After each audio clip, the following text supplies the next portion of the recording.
నాసిక్లోని ఒక మల్టీనేషనల్ కంపెనీలోని సంఘటన యావత్ దేశాన్ని కుదిపేస్తోంది.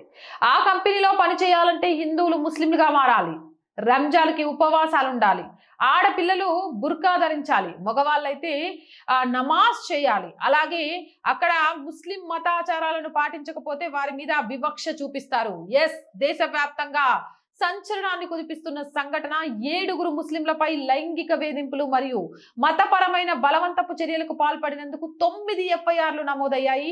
ఆశ్చర్యం ఏంటంటే వీరిలో ఒక ఆడామె కూడా ఉండడం.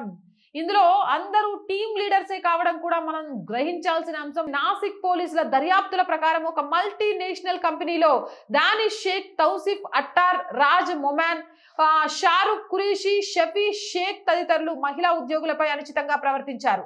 వ్యక్తిగత జీవితంపై దూషణలు చేయడం, నమాజ్ చేయమని బలవంతంగా గోమాంసం తినిపని ఒత్తిడి చేయడం, ఇలాంటివి చేయకపోతే వాళ్ళని వర్క్ లో హెరాస్ చేయడం వంటివి చేశారు. పురుష ఉద్యోగుల మీద కూడా తమ ప్రతాపాన్ని చూపించారు. తమ ఇస్లాంకి సంబంధించిన మతపరమైన ఆచారాల్లో పాల్గొనమని బలవంతం పెట్టడం మొదలుపెట్టారు.